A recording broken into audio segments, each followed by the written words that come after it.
সম্মুখে আলোচনা পেশ করবেন জনাব হযরত মাওলানা কারি আব্দুস শাকুর। জনাব হযরত মাওলানা কারি আব্দুস শাকুর।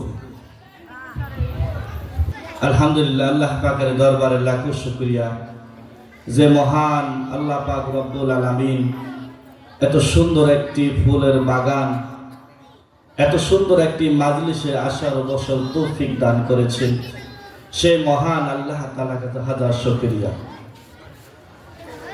আল্লাহ তাআলা পৃথিবীতে সব কিছু ধ্বংস করে দিবেন, এই পৃথিবীতে কোনো কিছু থাকবে না, কিন্তু আল্লাহর কালাম কখনো উঠিয়ে নেওয়া হবে না।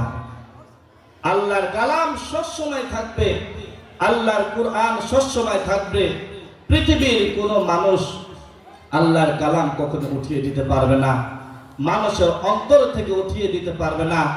কারণ হইল এই পৃথিবীতে কোরআনের হাফেজ হাজার হাজার লক্ষ লক্ষ মাদ্রাসা আমাদের মুসলমানরা তারা এমন ভাবে বিভিন্ন জায়গায় মসজিদ মাদ্রাসা দিয়ে জড়িয়ে রেখেছেন, মুসলমান যেন ঠিক মতো যেন পড়তে পারে, আল্লাহকে চিনতে পারে, আমার নবীকে চিনতে পারে। এর জন্যে নবী রাসূলের ওয়ারিস উলামায়ে কেরাম দিনে রাতে সব সময় চেষ্টা করে গিয়েছে। ইন্নাল হামদুলিল্লাহি ওয়াস সালাতু ওয়াস সালামু আলা রাসূলিল কারীম। আম্মা বা'দ, ফাউযু বিল্লাহি মিনাশ শাইতানির রাজীম।